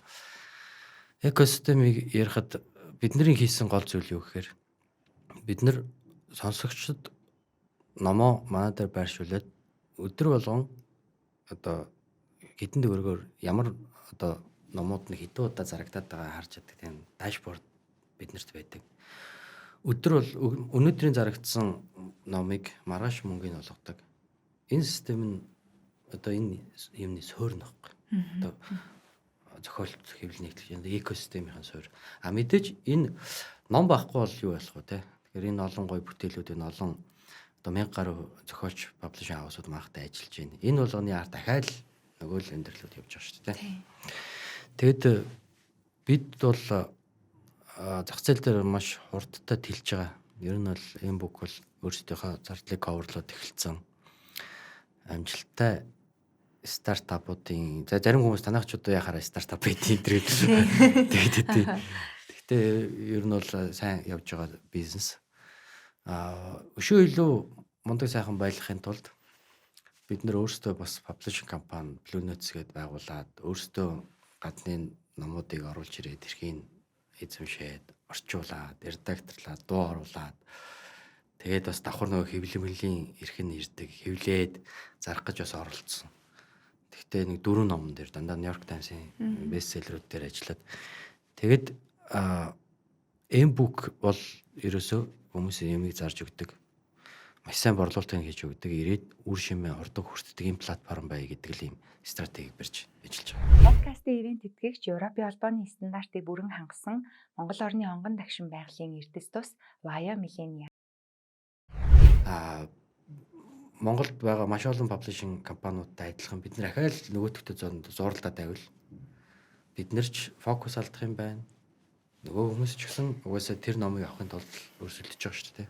Тэгэхээр би биенийхээ хөл дээр гიშгүй харин хамтдаа хөтөлцөөд гоё ажиллая гэдэг зарчмал яваад байгаа юм. Тэгээд өдөрт одоо хэдэн 10 сая хийдэг ч юм байдаг те. Тэр нь бол маш сайн явдаг. Тэр борлуулалтын хувьд бол яг тэр би бол зүгээр тэр зохиолч нарын өмнөөс баярлаад байгаа байхгүй зарим тохиолдолд. Тэгээ өмнө нь номоо зарах гал яаж үзэж тардаг байсан бид мэдэхгүй шүү дээ. Бас хэцүү л байдаг байсан билгүй дээ. Одоо ингээд хэвлэмэл номоо зарах гал тий. Номын баяртныг орж үздэг байх, номын дэлгүүртнийг тавьж үздэг байх.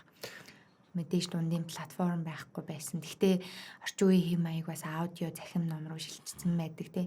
Тэгээ энэ платформ гарч ирээд одоо таны хэлгээр өдөр тэтэ 10 саяг хийдэг хүн гарч ирж байгаа бол миний хувьд бол бүр баярлж байна. Тэгэхээр зохиолч хүн орлоготой байг л дээ тий. Номоо бичээд мөнгө олох тэр орон зайг нь гаргаж өгч юм гэдэг бол маш их гоё байна. Тэгээд ном зүгээр чин сэтгэлээсээ зүгээр хаяа би тантай ярихаар ингээд унших соёлыг түгээмээр байна гэл ингээл чин сэтгэлээсээ л яриад байдаг аахгүй. Жинхнээсээ хүмүүсийг нэг ном уншичаасай, ном сонсдог болчоосай гэл ном ер нь уншдаг болох нь зүгээр танийхаар ямар үр нөлөөг авчирдаг юм бэ хүнд. Одоо сонсдог болох нь бас уншихаа болчвол тэ сэтгэхээ болчтой гэдэг. Номыг одоо уншаал авил мэдээж одоо маш сайхан яруу тонголоо ярьдаг болно. Маш олон зүйлийг ойлгож авна, гой гой мэдрэмжүүдийг авна. За магадгүй амьдралын эрээн бараа эсвэл мэдэхгүй, эсвэл ад жаргалтай, эсвэл амжилт бүх зүйлээс ингээд мэдрэмжүүдээ хөвлөж суралцсан. За энэ болгоны ардталт нь хувь хүний мэдээгүй, хараагүй, туулаагүй зүйлийг эндээс ойлгож аваад ном их уншсанаар хүн алдаа баг гаргадаг болох байхаа. Тэ. Эндээс уншсаа сонссон зүйлийг би заавал яг давтаж хийгээд алдах юмар өстой гэж тэ гэдэг талаасаа. Нөгөө талаасаа би одоо өнгөрсөн жил би 72 ном одоо уншсан биш сонссон тэ. Одоо уншсан бол би маш багыг уншсан л та. Одоо 10 хүрэхгүй л байна. Энэ бүх зүйл дотор би дандаа л хоогийн хөвшил ном уншаад байгаа мөрсөн байхгүй. Би ингээ өөр юм одоо энэ дуу хөгжмийн салбар ингээд номын салбарыг давхар ингээд одоо энэ чи бизнес гэхээр асар их завгүй байгаад байдаг. Тархиа амраамаар байдаг байхгүй. Тэгэхээр тэр аим шиг ном их сонсож байна. Адал явдлыг сонсож байна. Хоогийн одоо түүх сонсож байна. За тэгээ буцаагаад нөгөө уран зөмөлт номнуудыг сонсч байна. Ингээд тэгэхээр тарих амарч байх үү те. Тарих маш сайн ингээд системчлэгдээд байд юм болов уу? Тэгээ нөгөө уншихаа болохоор сэтгэхэ болно гэдэг төрөнийх бол дархийн жоохон системчлээд өгчөж байна. Юуг авах уу, юуг авахгүй юу? Тэгээд хамгийн сүүлд одоо гол зүйл нь ууж юу бай гэдэг нь шүү дээ. Тэрийг өнгөрөөд сурдаг. Ном бидэнд өгдөг тий. Тийм гоё зүйл гэж л боддог. Би яг таныг ажиглаач яг хоёрын ярилцаад байхаар хүнд санаагаа их ойлголт л та одоо би ингмээр байна. Тэгээ ийм нөлөөлөл үзүүлмээр байна. Гэд эрсдэл үрж байгаа ч гэсэн би энэ салбарт хөрөн оруулалт гэж харж байна. Одоо магадгүй бүрийн бит хоёрын контент дээр ч гэсэн тий тэгж хэлж одоо итгэн үнэмшүүлдэг гэсэн. Тэгээ би бол үнэхээр л за уншдаг соёлд бит хоёр ч гэсэн хувь нэмэр оруулж чадах юм байна гэж одоо ч гэсэн тийм байр суурьтай сууж байгаа. Гүйцэтгэх захирал болгон нэг өөр арга барилтай байдаг тий. Хатуу чанга захирлууд байна. Хамт олонтойгоо айгу одоо гоё инээ чанаас захирлууд байна. Та ер нь ямар арга барилтай захирал вэ? Би их тийм нээлттэй чөлөөтэй л байдیں۔ Гэхдээ яг миний харагдах байдал тийм нээлттэй чөлөөтэй биш хүл л дээ. Яг сериосны добрый зэрэгтэй дугуй олчвол жоохон ийм одоо ямар ч юм те. Хүйтэн хөндөй юм шиг. За яг үндэ бол би айгүй нээлттэй хүн байхгүй хөвгчлөлтэй хүн. Би ажлынхантаа бол ер нь өдөө өрөөгөө тойрол тэгэл манайха яаж нээж ин. Тэгээд хамгийн гол нь би маш тийм мэдрэмжтэй байхыг л боддیں۔ Би ч гэсэн энэ амьдралд агуудаа амьдарч байгаа, бүгд агуудаа амьдарч байгаа, алдаа дутагдал гарна, асуудал тулгарна. Энэ болгоныг ингээд заавал хин нэгэн хүний одоо амнаас ч юм уу хин нэгэн хүн өөрөө ирж илэрхийлэх биш. Би тэрийг мэдрхийг боддог. Анзаарахыг. Тий, анзаараад мэдрээд за юу нь болж байна, юу нь болохгүй байна. За магадгүй тэр хүнийхээ зорилгыг анх ингээд ярилцлаган дээр ажилд авахтаа л ойлгоцсон бол тэр зорилго нь биелэхэд энэ хүнд би яаж туслах уу? Магадгүй тэр асуудлыг шийдэхийн тулд би яах вэ? Одоо хүн болгон л машин тавиамаар байна, байртай болмоор байна. За тэгэл таашаа одоо эдлэнд газартай хаваастай гэл ингээд бодож байгаа хэ. Гэтэ манай бидний үеийн залуучууд бол бүгд л бизнес нэг хэсэг болж ажиллаж байгаа. Овийн болон гэр бүлийнхээ асуудлыг шийдэж байгаа шүү дээ. Эхний одоо анхдагч хэрэгцээ. Тэр болгон дээр нь би тийм шууд шийдэж өгч чадахгүй ч гэсэн гарц гаргалгааг нь олж өгөх юмсан гэж боддог. Тэгээд хамтрал би бол та бүхний ерөөсөө л нэг чинь шүү. Тийм. Хоёр өөр эсрэг тал биш ээ. Тэгээ нэг тал. Одоо ажил үүргийн хувьд л би одоо удирдлагч юм болохоос ялгаагүй хүн шүү гэдэг мэдрэмжийг л өгөхийг боддог. Тэгээд тэр мэж бас ингээд сайн дайггүй ажилдаг. Ажилдаг байхаа гэж боддог. Ажиллаад байгаа бололтой байдаг шүү дээ. За бид хоёрын өнөөдөр ярьсан бүх зүйлс ер нь бол таны өнөөдрийг хүртэл бүтээсэн түүхийн талаар ярьж байгаа. Түүхээ бүтээн гэдэг одоо энэ номын энэ бүлэг дээр гарч байгаа маш их төсвөр хатуужил хэрэгтэй. Зориг хэрэгтэй, тууштай байдал хэрэгтэй гэд энийг яг зарим хүмүүс сонсох юм бол айгу улиг болцсон бас сонсогдож магадгүй тий. Бүхэл хүн зоригтой бай, тууштай бай. Хэлэх амархан штэ тий. Гэтэ тэр чин зоригтой тууштай байх штэ амар юм биш штэ. Монголын нийгэм ажиллах орчин, цалин хөлс гэл ингээл олон шалтгаан хэлэх байх л та. Гэтэ нэгэн цагт бид нар бүгдээрээ бас ийм тэгээс эхэлсэн үед байгаа штэ. Бүгдээрээ ч багтаа ер нь ихэнх хүмүүс тэгж залуус бол тэгээс эхэлж байгаа. Та бол одоо тейлерхэрс эхэлж штэ харилцагчийн үйлчлэгийн ажилтнаар эхлээд өнөөдөр ингээ хоёр компани гүйцэтгэх захирлыг хийгээ сууж байгаа. Түүхээ бүтээх явцад тэр шантрах гэдэг үйл явц буюу энэ бол тархины хамгийн том функцтэй шантардаг бол. Одоо залуус ч гэсэн маш их шантрах юмнууд бол гарч байгаа. Тийм үедээ та өөртөө зүгээр үү сануулдаг байсан. Одоо мэдээж энэ бокс шиг л ингээл ойлгоцсон те би түүх бүтээн гэл тэгж явж байгаагүй. Гэтэ юу гэж өөрийгөө зоригжуулдаг байсан. Яг үнэндээ бол би нэг зовлон үзээд зовоод байсан юмтай бол биш. Тэгээ би нөгөө түрүүний ярьсан нэг байгаадаа сэтгэл ханаад ингээд уртгаа сайн хийгээд энэ юу маань миний ажил амьдралын айгүй амархан болгож өгд юм санагдтыг. Түүнээс одоо би заавал туулах хэрэгтэй гэл те.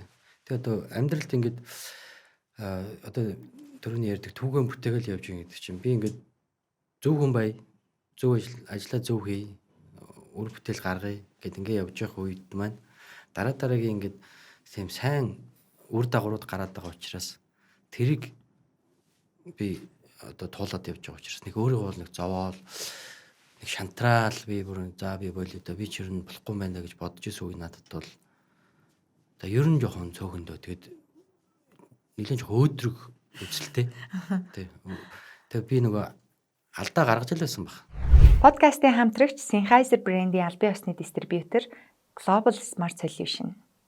Global Smart Solution нь Sennheiser брендийн мэрэгжлийн болон энгийн хэрэглээнд зориулсан аудио тоног төхөөрөмжийг Монголд албан ёсоор нийлүүлдэг. Студ, подкаст, тайз дэлгэцийн хэрэглээ, систем интеграцийн шийдлүүд гээд аудиотой холбоотой бүх төрлийн шийдлийг нэг дороос авах боломжтой. Гэхдээ би энэ тийм ноцтой зүйл бол нэг бодогддог байхгүй. Тэгэхээр сайн менторуд бас байна. Надад одоо Unitel-ийн туцын дараа Гамбол захирлгээд одоо мундаг хүн байдаг. За MSS-ийн одоо хүний царайд эрхэлсэн дэд захирал Гантөмөр холдингийн гүйцэтгэх захирал Гантөмөр захирал байна.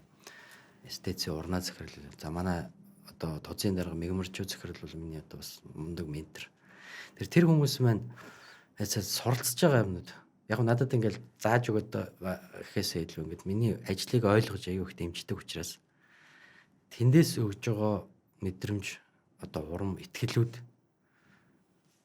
тэгээд тэр хүмүүсээс одоо авч байгаа үлгэр дуурайлууд ингээд надад бас их тийм одоо зөв ажиллах боломжийг бас олгодог гэж би боддیں۔ Тэгээд хүмүүс одоо бүгд ментор болох гэдэг яриад байдаг. Сайн менти байх хэрэгтэй тийм. Ингээд суралцагч байх хэрэгтэй. Тэгээд тэр хүнээсээ цаг завын үрээд олон юм ингээд яагаад байхгүй яг надад ийм асуудал байвал яаж хийх вэ, яах вэ хөө гарц гаргалгаа эсвэл зөвлөгөө энэ зүйлүүдийг сонсоод байвал их зүгээр юм байна гэж би боддیں۔ Тэгээд яг би бол багадаа хөдөө одоо сум төссөн. Тэгээд юун дээр ер нь бол зундаа мал хариулдаг. Хурган шиг хариулахаас эсвэл урдан морь унаал. Тэгээд одоо тэнд л өссөн. Тэгэхээр тэнд тэр чигээрээ ах вэ гэд хөдөөний одоо ахуй амьдрал чинь тэр чигээрээ багаар ажиллах асуудал байхгүй. Хоноо ямаага холбоо саана гэдэг чинь ганцаараа гэсэн ш тэр холбоо саахгүй тий. Бүх гэр орноор ингээд хамтдаа зүтгэж байгаа нэг юмны хард гардаг.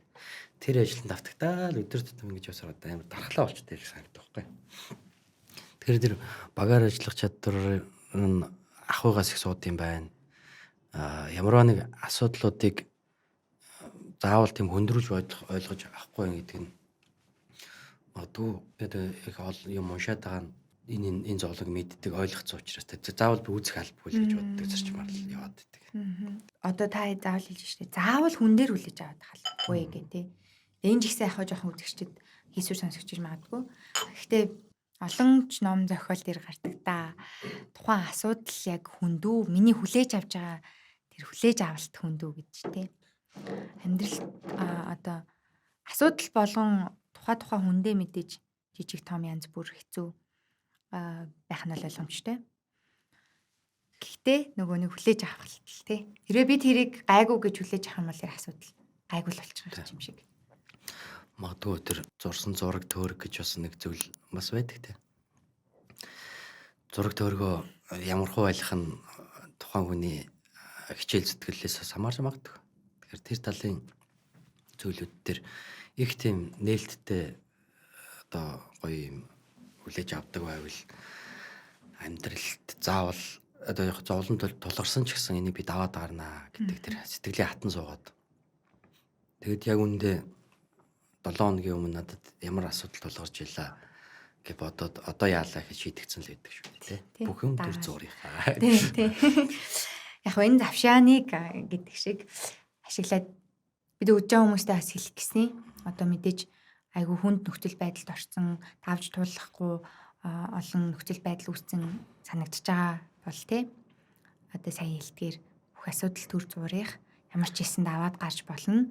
Тэгээд тэр нөгөө хүлээж авч байгаа биднэрт байгаа шүү. Зарим үед бол зарим асуудлыг бид нөр өөрсдөө болохгүй мэтэр хүлээж аваад идэх шүү гэж. Тэр тайвшраарай. Энэ одоо дугаарыг сонсоод те. За нэрээ би хүн дээр хүлээж авахгүй байвал энэ асуудал жижигч болох юм байна шүү дээ. Тэгээ бүх асуудал төр зурих гэдгээ өөртөө гой сануулаарай гэж Батмагны захирлын ярианаас гоё.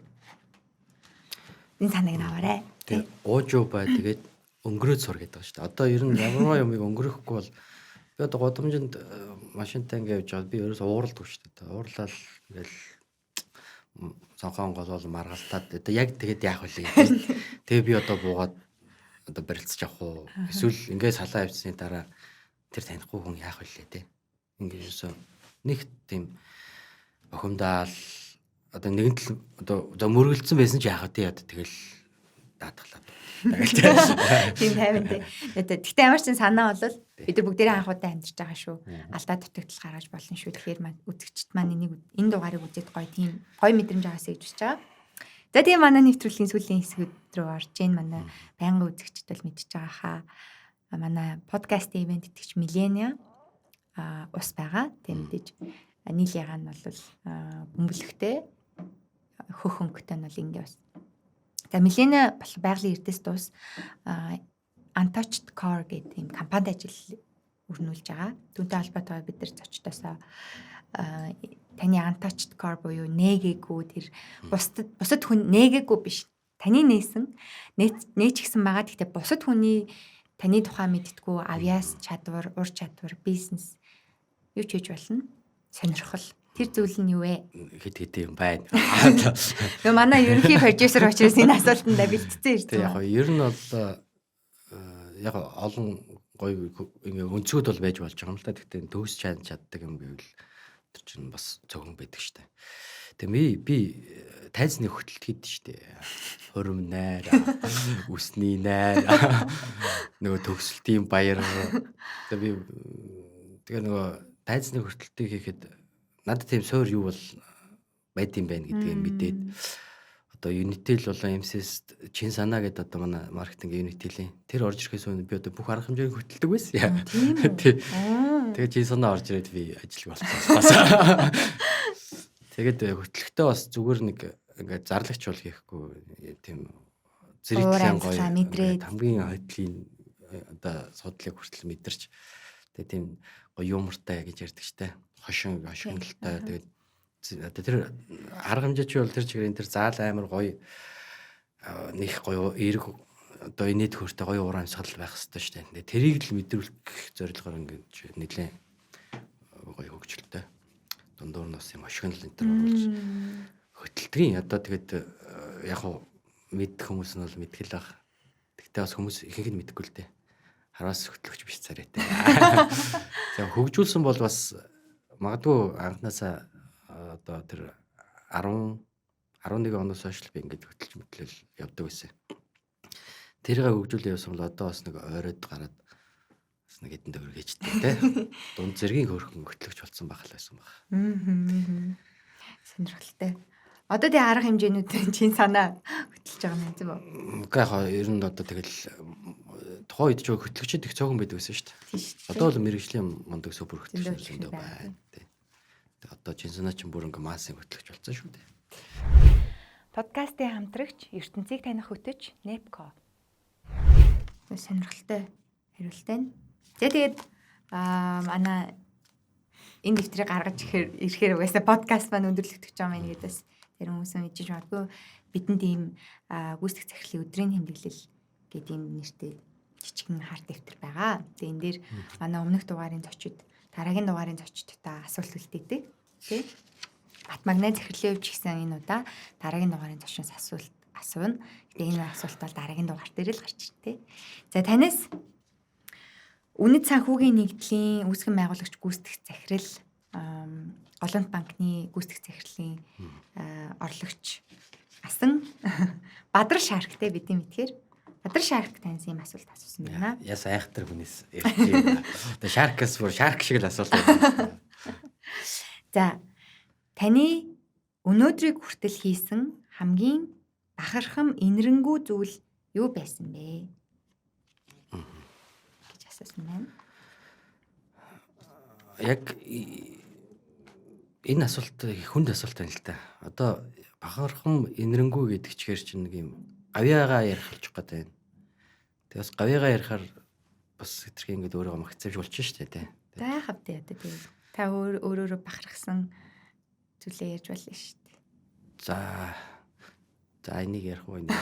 Зөндөө юм бахархам үйлдэл байна гэж. Яг хог өндөл ингээд л энэ айгүй аятайхан болчлаа шүү гэсэн зүйлүүд л байна л да. Яг за нэг жишээ л ярьчих.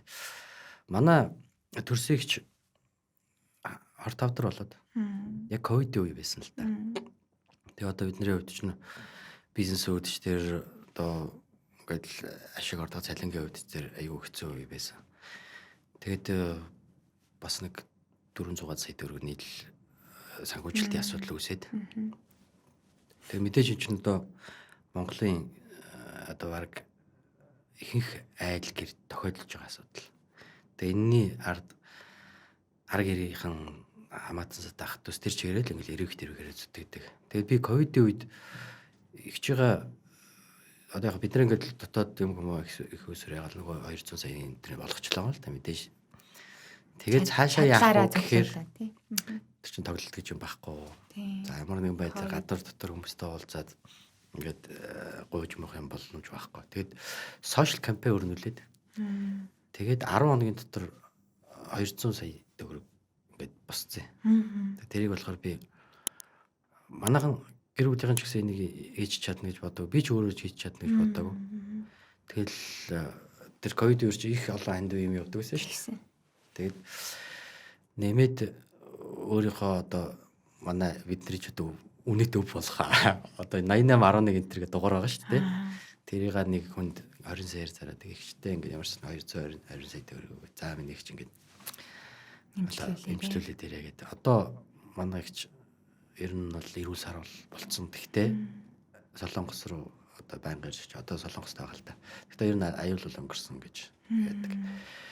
Тэгээ магадгүй энийг хийгээгүй магадгүй тэр сошиалор тэгээд ардын багш авраа гэдэг юм сошиал кампайн өрнүүлээд тэгээд тэр чинь ингээд маст яаж мэдээлэл хөрөх үү гэдэг л одоо зүйлийг л хийсэ. Тэгээ манай нэг хамаатны одоо хөргөн нэг бас тийм сошиал PR-ын хүн битээр нийлж байгаа л ундагаа гэдэг нэг мундаг залуу байт. Тэр битээр маш богино хугацаанд энэ санхүүжилтийг бас одоо ихч байна эрүүл сар бол бид нартай хамт байж байна. Тэгээ энэ бол яг одоо мэдээж хүн амьд байна гэдэг чинь хамгийн сайхан зүйл.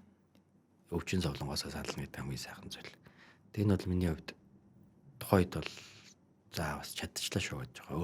Өөртөө бахархаж ирсэн үг юм. Одоо хамгийн том нь марг гэж болох юм байна л да. Тийм байна. Ер нь бол хүний аим аварсан зүйл байна шүү дээ тий. Тэгээд одоо их тийм энэрнгүү зөөлөн сайхан байхыг л боддоо шүү. Бахархан үйлдэл байна. За маш их баярлалаа. Тэгтээ дуусгаас өмнө танаас сүүлчийн асуулт. Энэ подкаст одоо бид хоёрын хийгээд сууж байгаа подкаст гүйцэтгэх захирлын өдрийн нэмдэглэл подкастаар та үзэгчтэй юу аваасай гэж юу анханасаа бодсон. Би ямар үр өгөөчтэй подкаст болоосай гэж энийг зорж байгаа юм бэ?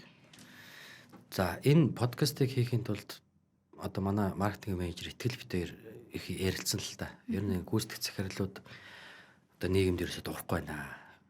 Тэгээд ер нь ингээл захирлууд тэгэхээр л цаанаасаа төрсөн юм шиг эсвэл нэг өв залгамжлагч юм шиг л юм бодол ингээд жоохон маст байдаг шүү дээ. Гэтэл энэ олон захирлууд ямар зовлон жаргал тоолж, ямар алдаа оноо уналт тусалтыг тоолж энэ төвшөнд хүрсэн байж болох уу гэдгийг захирлууд өөрсдөө ч ярьдгүй. Ер нь гүйцэтгэх захирлууд их тийм даруухан ичим хийх юм уу? Аса магтаалт дургу тэ магтаалаас ингэж жоохон яадаг. Тэгээ хаасаагүй очиод ингэ яриад яваад аж болдгоо. Тэгэд ийм байдаг гэж хараад тэгээ гүйцэтгэх захирлын өдрийн тэмдэглэл гэдэг номыг ингээ харахаар одоо зүгээр л захирал өөрөө төсөхийн тухай ярьсан юм шиг ингээд өнцөг шууд харагдах байх. Одоо ингээ харахаар. Гэхдээ энэний ардталт нь та гэрээ захирал бол яах юм бэ? Эсвэл захирал болохгүй ч гэж болно. Болно. Захирал хүнийг ойлгох ухаан тий. Захирлууд ч гэсэн буцаад босод захирлын зовлон жаргалыг ойлгох хэрэгтэй. Захирлууд ч гэсэн хүмүүсээ ойлгодог байх хэрэгтэй. Энэ дотор зүгээр захирал та мундаг гэдэг юм ерөөсөн байхгүй шүү. Яаж тэр хүмүүстэйгээ гоё ажилт, яаж үр бүтээлтэй ажилласан, яаж асуудлыг шийдэж чадсан гэдэг энэ одоо хувь хүний хөгжлөөс гадна тэр хүн гэдэг зүйлийг дуурсан ном гэж хараад эндээс энэ номыг хүн болгон уншаасай. Уншаад олон зүйлийг ойлгох болно. 33 хууль гэдэг бол тэ хүнийг амжилтанд хүргэдэг тийм 33 хуулиас магадгүй 3-ыг л аваасай тий. Эсвэл 33-ын бүгдийг нь аваасай. Тэг олон залуус мундаг болоосай гэд. Тэгэд энэ подкастыг хийхэд бол хамгийн гол нь маш сайн одоо баг продакшн ажиллах хэвээр бүх юм үнцэнтэй байх хэвээр. Энийг нэг юм зэрэглэлийн үед маш аятайхан сайн подкаст болох юмсан гэж зорьсон. Тэгээ тэрний маань одоо хамгийн их одоо зовоосон зүйл нь хост те хөтлөгч гэдэг зүйлийг хэн байх вэ гэдэг. За анууд барьтай бол хамгийн номер 1 сонголт байсан. 12 сараас эхлээл санал тавиал. Бараг 11 сараас илүү те. Тэгээд манай үнэ зав бас гарахгүй яваадсан. Тэгээд одоо тохирон бүрдэнэ гэдэг шиг ном маань цаахан гарлаа. Одоо Nebco-гоор хэвлэмээр маш их зарагдж байна. M-book-ээр одоо e-book, audio-book-оор маш сайн борлуулалт явж байна. Тэгээд ном зарах гэдэг юм ерөөсөн биш. Сайн продакшн баг, сайн хөтлөгч, хост хүн, сайн захирлуудыг сайхан зүйл яриулаасай. Энээс Монголын бүх залуучууд бүх хүмүүс нэгээс дэш сайн зүйлийг аваасай гэж зорж хийсэн. Итгэл урам зориг аваасай тий. Тэгээ энэ маань одоо подкаст маань цэцэгтэй тэгэхээр аянда үр шим нь харагдах байх. Тэгээд тэгж бодож хийсэн дээ. За маш их баярлалаа.